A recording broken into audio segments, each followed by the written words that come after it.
Ok. Me dicen, por favor, si se está viendo mi pantalla.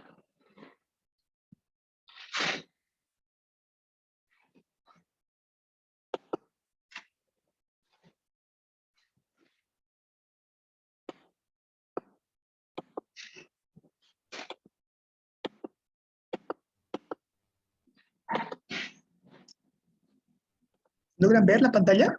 Deberían tener una pantalla en blanco con un marco celeste. Sí, se ve. Excelente, gracias. A ver, he querido empezar la sesión de hoy con una explicación que recuerdo, creo que fue porque ya estábamos con el reloj sobre la cabeza, es decir, acabando la clase, no lo completé de esta explicación. Es una presentación que recuerdo hice el anterior lunes, donde yo les relacionaba el tema del concepto para la delimitación semántica. Producto de ello hicimos una actividad que ustedes respondieron bastante bien, donde ya sabemos que el tema de la delimitación semántica permite la comprensión para la posterior operacionalización de variables. Y ahí, después, a pesar que había un par de explicaciones más, me fui directamente a la actividad saltando estos dos elementos. En el enfoque cuantitativo, se estila hablar de dos aspectos diferenciados. Por un lado, el alcance de la investigación, que va de ser una que puede ser meramente exploratoria. Se dice que una investigación en el enfoque cuantitativo es exploratoria cuando se está analizando un fenómeno, un objeto de estudio poco investigado, poco estudiado, donde inicialmente yo quiero dar una primera aproximación a cuáles podrían ser mis variables de interés, cuál es la problematización detrás. Generalmente, de manera secuencial, se busca que en una investigación de corte científico se empiece con una etapa de investigación de alcance exploratorio. Algunas investigaciones quedan en lo exploratorio, pero el afán último de una investigación científica es ampliar la comprensión de un fenómeno de estudio. Por tanto, lo exploratorio no puede ser el eslabón final. Deberá... Sí, adelante, por favor. En los comentarios.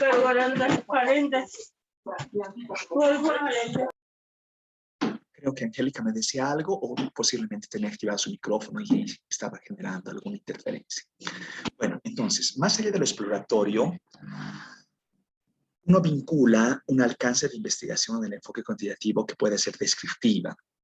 Lo descriptivo va a vincular cierta instrumentación estadística que permita de manera inicialmente univariante dar cuenta de características de interés en los datos de las diferentes unidades observacionales que vamos a analizar para responder con evidencia empírica a nuestra pregunta de investigación. ¿Qué quiero decir con instrumentación estadística? Vamos a nosotros recordar eso, es decir, voy a hacer un apunte, si posible explicarlo, si no me da el tiempo suficiente, al menos voy a generar un video explicativo de lo que quiero relacionar, pero la estadística descriptiva va a buscar concentrar en cuantías particulares ciertas tendencias que pueden reflejar la centralidad de los datos, la dispersión de los mismos, algunas características inherentes a cómo es que estos se van manifestando, si crecen, reducen, dependiendo de ciertos grupos, de cierta tendencia, de cierta temporalidad. Ya decía, si en una pregunta de investigación existen al menos dos variables de interés, se las va a verificar unidimensionalmente a cada una de ellas. Pensemos que nuestras variables de estudio son educación e ingresos. Entonces se va a generar estadística descriptiva univariante de la variable de interés 1, educación, y estadística univariante de la variable de interés 2, ingresos, ¿no es cierto? Todo lo que se puede explorar. Medidas de tendencia central, como ser media, media aritmética, media geométrica, media ponderada, moda, mediana, lo que se requiera. Otras medidas de dispersión que enlazarán rangos, desviaciones estándar, posiblemente variaciones, posiblemente desviaciones intercuartílicas y así. Para luego enlazar, si decíamos por separado lo univariante, verificar la conexión entre estas variables. Este alcance ya relaciona otra instrumentación estadística correlacional que vincule cómo es que la variable 1 se enlaza con la variable 2. Si a medida que la variable 1 aumenta, la variable 2 también aumenta o decrece. Por ejemplo, un coeficiente de correlación de Pearson, un coeficiente de correlación de Spearman. Todos estos tipos de estadísticas lo vamos a ver y justamente la herramienta para poder hacer el cálculo de manera rápida e intuitiva es el software que estamos empezando a explorar, que es el SPSS. Sumado a esto, y este es el alcance pretendido, es buscar que la investigación agarre un alcance explicativo. En enfoque cuantitativo, este realmente es la premisa. Buscar comprender cómo es que variable o variables, un conjunto de variables, pueden dar cuenta, pueden dar causa, pueden ingerir en una variable explicativa Y, pensemos. ¿Ya? Entonces, aquí existe una relación causa-efecto de sí, entonces. Nuestras hipótesis, que luego vamos a ver cómo diseñamos la hipótesis del enfoque cuantitativo, va a tomar esa lógica de decir, si yo hago esto, ¿cómo se altera la variable de interés? Esa es la lógica del enfoque cuantitativo, ¿ya? Entonces, quiero que por ahora distingamos alcance, que va de lo exploratorio, pasa a un segundo peldaño descriptivo, esto es progresivo, sube a un tercer peldaño correlacional y eventualmente deseamos que alcance logre la investigación un alcance explicativo. Una investigación de tesis a nivel formativo, maestría como la que les toca a ustedes, será bastante cuestionado si se queda meramente en lo exploratorio, si solamente brinda estadística descriptiva, si solamente o de una manera equivocada relaciona causalidad cuando en realidad está solamente verificando correlación, supera el supuesto de exogeneidad y recién brinda un alcance explicativo. La tesis de maestría, entonces, si adopta el enfoque cuantitativo, va a buscar una investigación con alcance explicativo. Esto realmente es una recomendación que se suele observar al momento de evaluar un proyecto de investigación a nivel posgradual, pensemos en una maestría como en este caso. Dicho el alcance, también hay una distinción en relación al tipo de investigación. En el enfoque cuantitativo, al momento de hablar de tipos de investigación, también se puede enlazar a las investigaciones que son no experimentales, en la cual no existe, se dice, una manipulación directa de variables.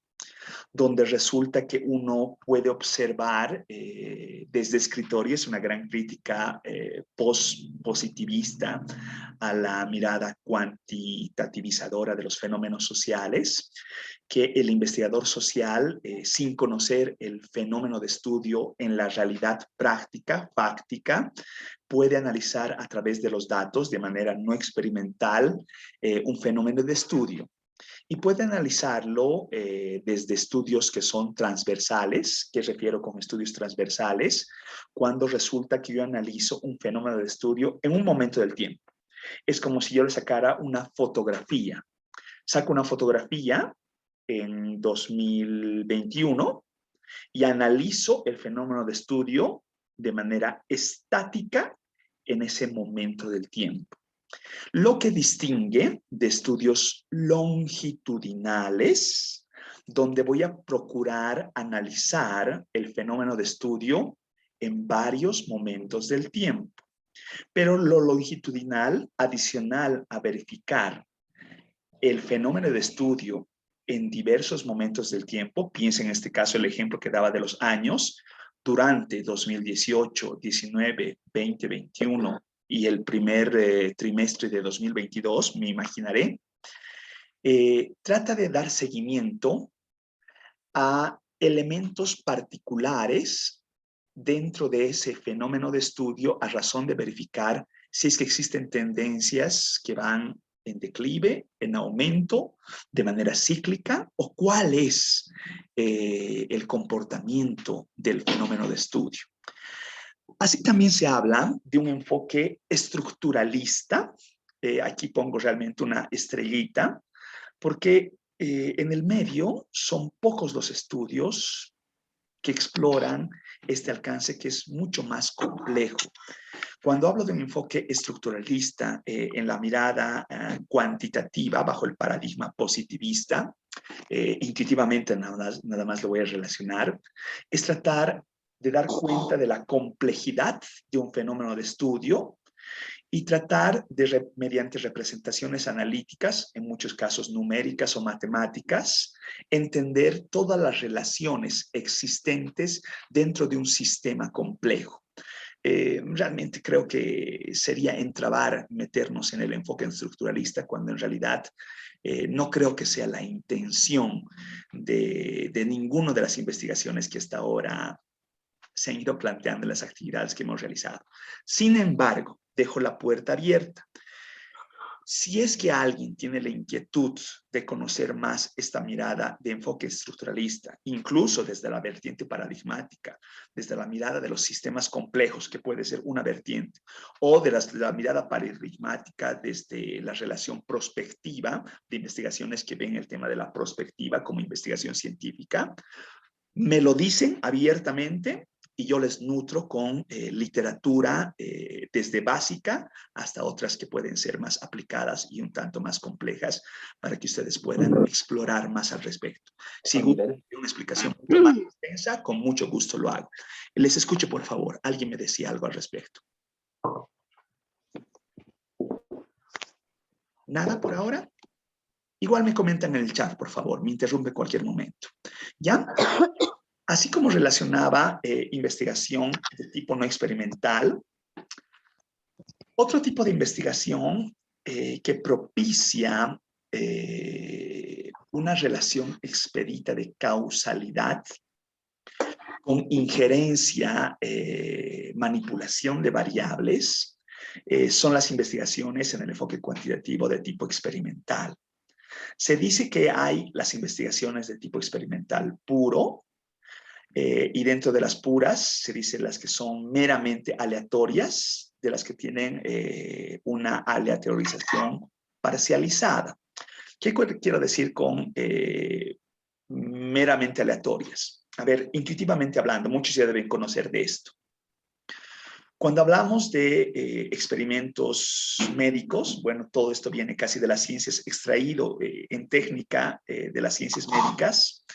Se dice que para lograr pruebas para un nuevo medicamento, me estoy inventando, existe el tema de la experimentación a través de los conejillos de Indias, ¿no es cierto? Donde se establece a un grupo tratamiento y a un grupo de control, donde al grupo de tratamiento se le da una cierta intervención y al grupo de control se le da un placebo, ¿no es cierto? Donde esa intervención se la simula y luego se verifica un resultado de interés y se da cuenta de cuánto habría mejorado, pensemos, la salud del grupo de control, del grupo de tratamiento versus el grupo de control. Y de esa forma se trata de inferir una relación causal en el fenómeno de estudio.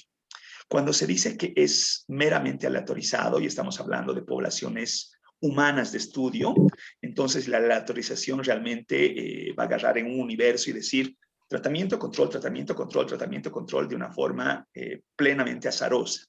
Cuando se habla de parcialmente aleatorio, yo puedo dar cuenta de ciertas características observables. Pensemos mujeres en edad fértil, entre los 14 y 45 años de edad, que sean casadas y que tengan al menos un hijo vivo. Me estoy inventando, ¿no? Entonces ya no es plenamente aleatorio, sino parcialmente aleatorio, y de esa forma recién selecciono quiénes son parte del grupo de tratamiento y quiénes son parte del grupo de control.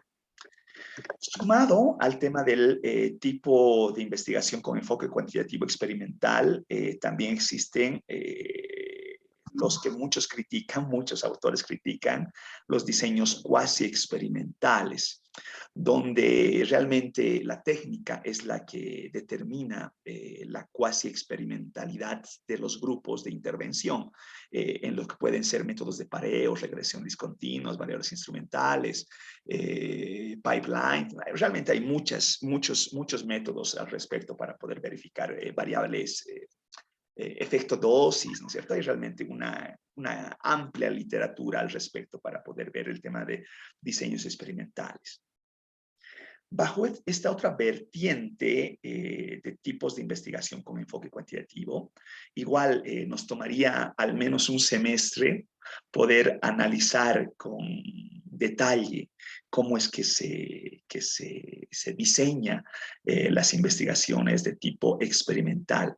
Igualmente, si existe inquietud en conocer más al respecto de investigaciones con enfoque cuantitativo de tipo experimental, simplemente me lo hacen conocer. Preferiría que lo digan de manera abierta en nuestro grupo WhatsApp. Yo les mando un montón de literatura para poder primeramente inducir al autoaprendizaje y luego profundizar en conocimientos con literatura un poco más compleja.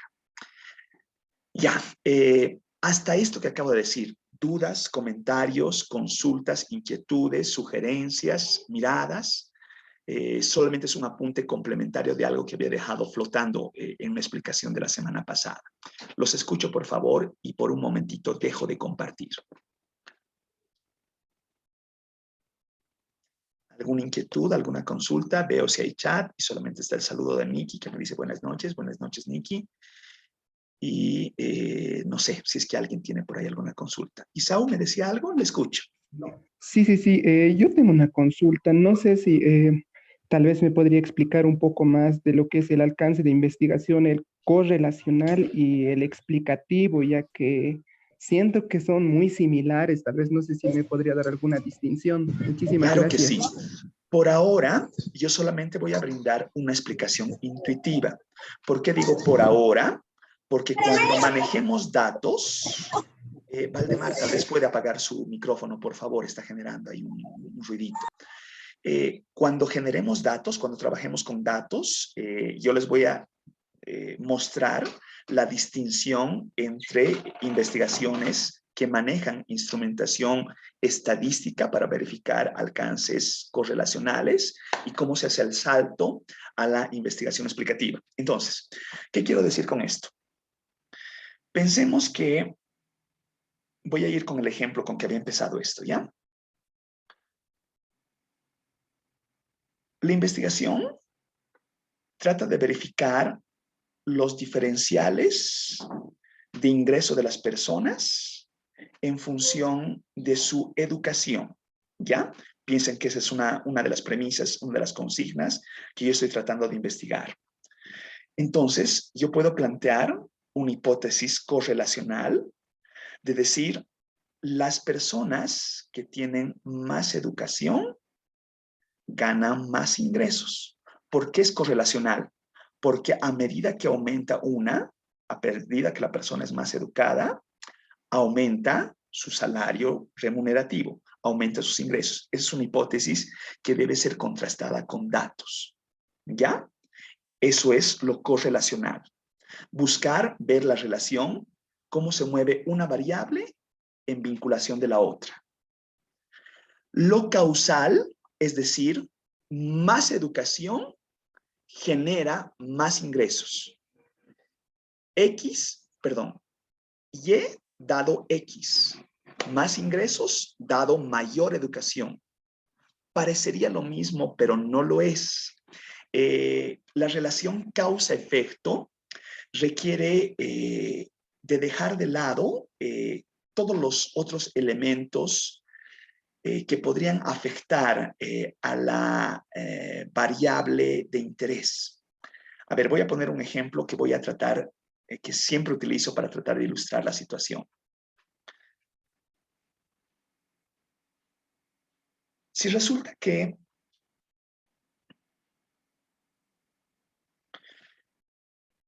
yo puedo observar una situación de un individuo en su estado de salud y resulta que en lo que estoy analizando a ese individuo, en la lógica del que decíamos los tratamientos experimentales, a ese individuo se le brinda una vacuna como la que estamos teniendo ahora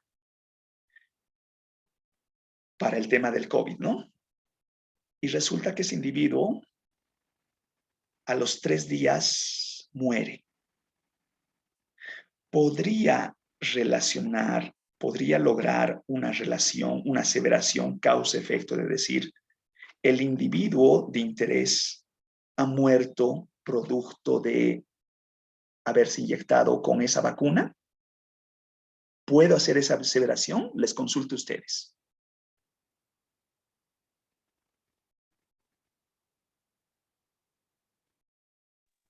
No necesariamente, ¿no? Puede haber otras causas tal vez que hayan influido en su muerte.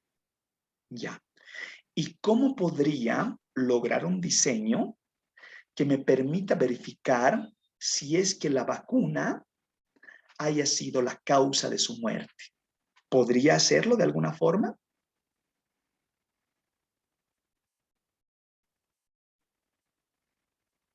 Vamos a llegar al punto con diseños experimentales, pero la forma, estoy anticipando muchos elementos que vamos a ver un poco más adelante. La forma es verificar, construir el contrafactual que me permita tener la situación con y sin intervención. ¿Qué quiero decir? Pensemos que estamos hablando de Juan Pérez, que decía Juan Pérez, le han puesto la vacuna y a los 3 días ha muerto. Entonces yo debería poder, de alguna forma, de algún diseño, tener a Juan Pérez con vacuna, evaluarlo 3 días después, y tener a Juan Pérez sin vacuna y evaluarlo 3 días después. Si yo puedo lograr una situación de esas características, podría contrastar el efecto causal y aseverar si es la vacuna lo que lo ha matado o no, no es la vacuna lo que lo ha matado. ¿Cómo se hace eso? Hay diseños detrás para lograr este tipo de experimentación. Y ustedes dirán, pero no estamos hablando de...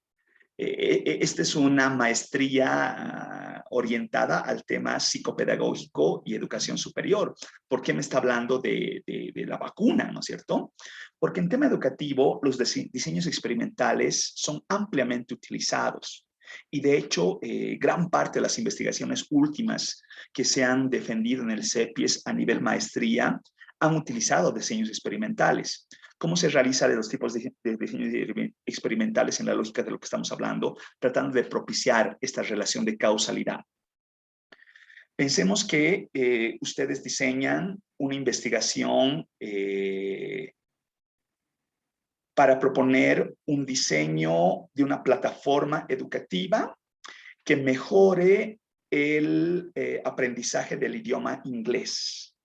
Entonces, yo podría tener un grupo de tratamiento y un grupo de control, donde el grupo de tratamiento yo voy verificando cuál es su rendimiento sobre el idioma inglés sin plataforma, y al otro grupo de control, cómo se da su rendimiento en el aprendizaje del idioma inglés con el tratamiento de la plataforma educativa que mejore su rendimiento académico.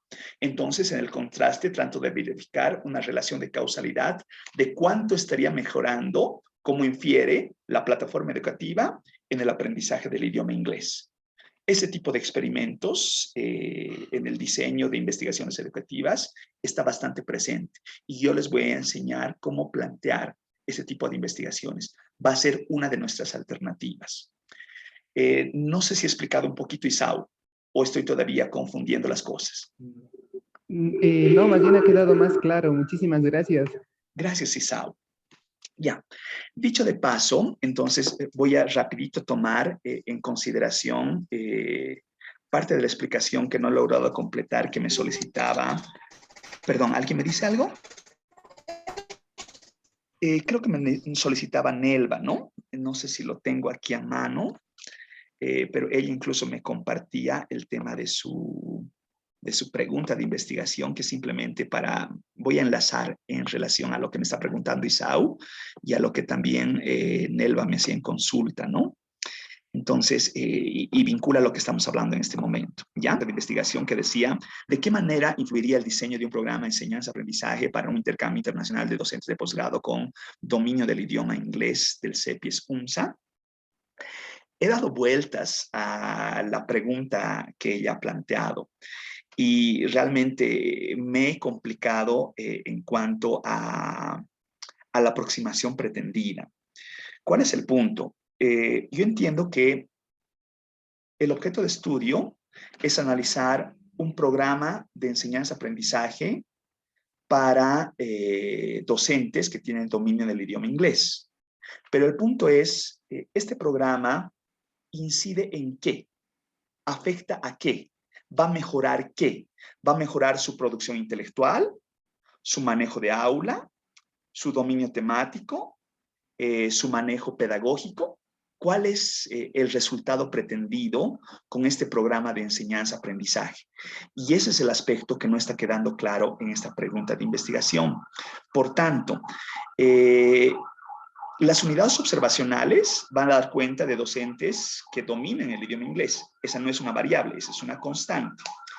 El programa va a dar cuenta de manera uniforme al grupo de interés, salvo que estemos buscando en esta lógica del diseño experimental docentes que tengan dominio del idioma inglés con programa y docentes con dominio del idioma inglés sin programa. Igualmente, si fuera el caso de tener un diseño experimental, habría que verificar cuál es el resultado de interés. Perseguir que estas personas mejoren ¿qué? El rendimiento académico de sus estudiantes, la transmisión del idioma inglés a las personas, a sus discentes, cuál es el resultado que se está persiguiendo.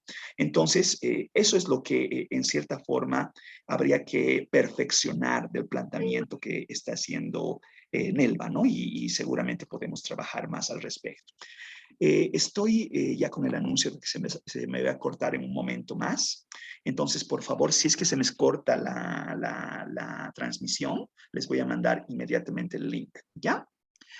Quiero pasar, por favor me dicen por ahora si es que se está viendo mi presentación, y vamos a volver sobre esta consulta en un momento más cuando tenga unos elementos más abordados, ¿ya?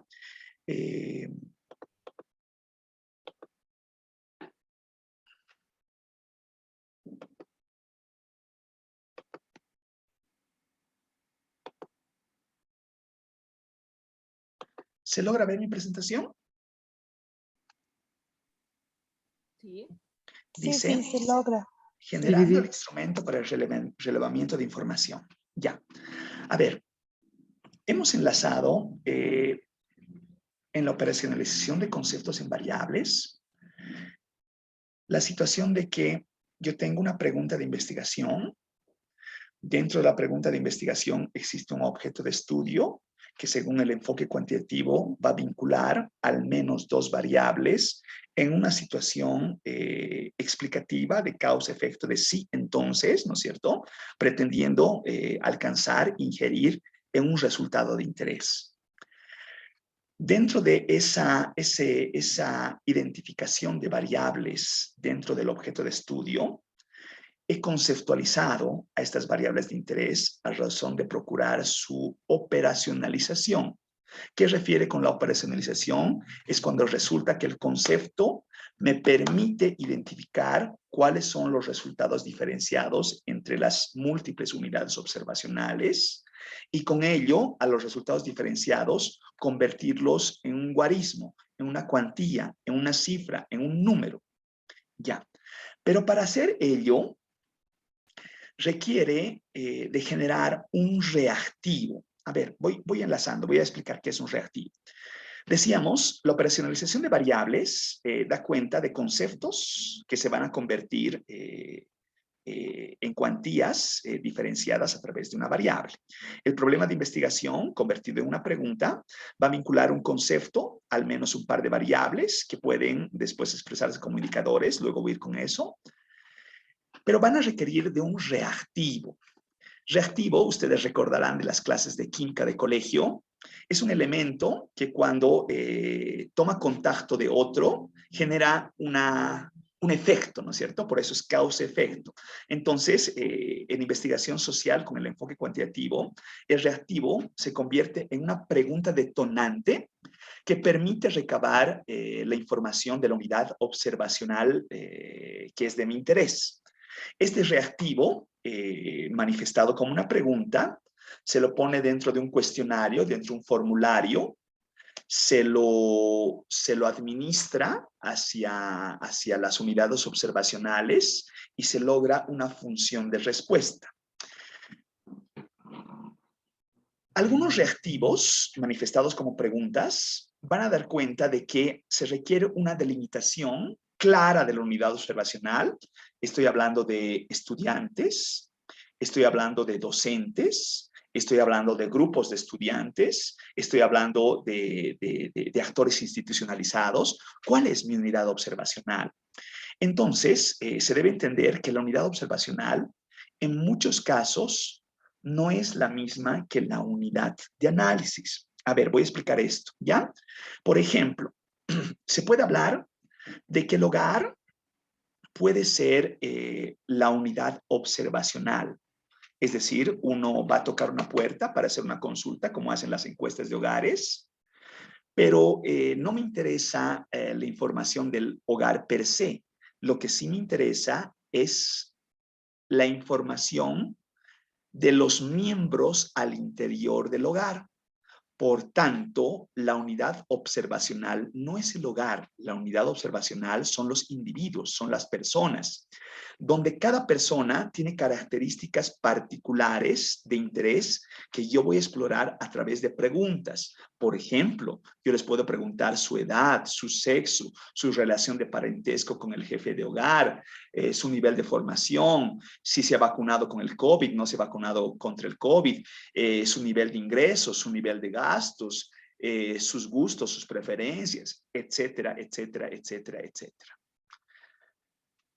Es importante definir, y esto lo vamos a explorar en la siguiente sesión, si es que nosotros del universo de interés vamos a verificar a todas las unidades observacionales, en cuyo caso se habla de un censo, de una cobertura total de todas las unidades observacionales de interés, o por razones diversas, que en muchos casos son prácticas, que tienen que ver con costos y tiempo. Yo no puedo analizar el total del universo y solamente voy a analizar un conjunto del mismo. Si analizo un conjunto, estoy hablando de una muestra, como es el caso de la analogía de tener el censo y tener las encuestas de hogares. El censo, para analizar el censo de población y vivienda, tomará datos de los 11.5 millones de habitantes que compone Bolivia. Una muestra solamente va a tomar un conjunto representativo de unidades observacionales que mediante un algoritmo matemático permita lograr inferencia estadística donde esa muestra sea lo suficientemente representativa para luego poder extrapolar en resultados al total de la población. Les voy a enseñar cómo se realiza este procedimiento.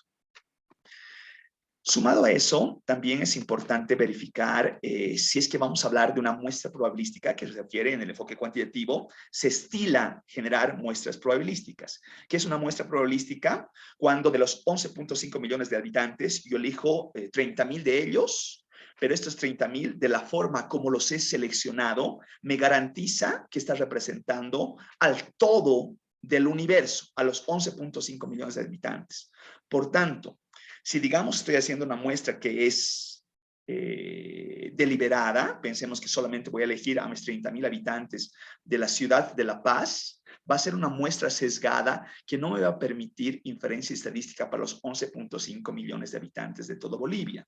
Deberé elegir, deberá existir algún algoritmo que me seleccione a los 30.000 en una heterogeneidad que disperse los 9 departamentos, que vea el área rural, el área urbana, que verifique la proporción de hombres y mujeres, que verifique cuántos están en el rango etario adolescentes, infantes, juveniles, edad media, tercera edad, cuarta edad o lo que corresponda. Y así, tendrá que existir características tendrá que existir una mirada de diseño muestral que permita capturar la heterogeneidad del gran conjunto de características que tiene esa población de interés. Eso hacen las muestras probabilísticas. Distinto de las muestras no probabilísticas, que son propias convencionalmente de investigaciones con enfoque cualitativo, que también se las voy a relacionar cómo es que se seleccionan unidades de análisis bajo este tipo de lógica. Y de esa forma se van distinguiendo ciertos reactivos que son obligatorios, que sí o sí deben preguntarse en las unidades observacionales, porque me van a ayudar a responder con evidencia empírica a mi pregunta de investigación, versus otros reactivos de los cuales yo puedo prescindir, que yo puedo dejar de lado sin perder de vista mi objeto de estudio. Vamos a hablar también de ello. Entonces, un primer punto es realizar preguntas claras.